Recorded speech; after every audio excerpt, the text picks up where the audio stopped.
Na. Na. Laguya ka nung katawan. Tindam niya yung sinabi na po Ate Janet. Dati matabay ate kayo. Oo. Ayan. Yan may kibandiging biyahe, Ate Janet. Pareho nga kahit ang driver. Ay tayo bossing Edgar. Bossing Edgar ata. Ayan, kargahan na ho kami. Oh. Ayan. Pre, patulong mo na. Ikaw na magbuhos, pre. Walang problema sa patimbang na dyan.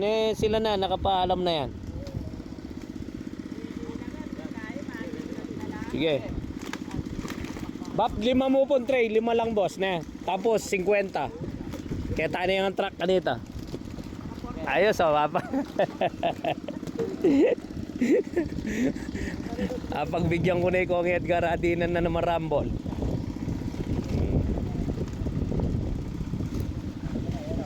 Stay camper di ka rin niyang marakul.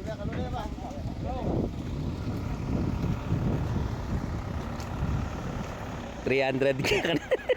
300 na. Oo. Tinakang rambol na 300.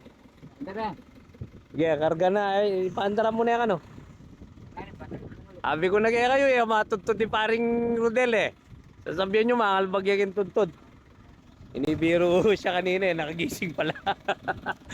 Narinig tayo. Nag-uusapan, natutulog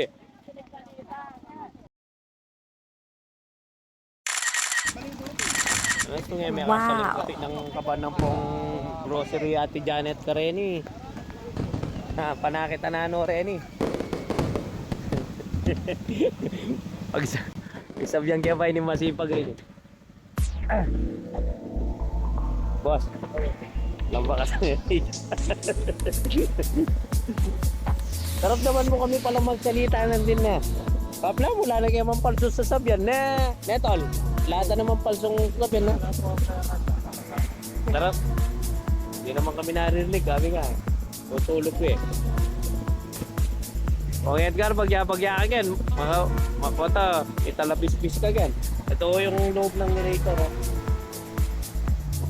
Papasuko na naman kami sa kargahan nito. Go, go, go!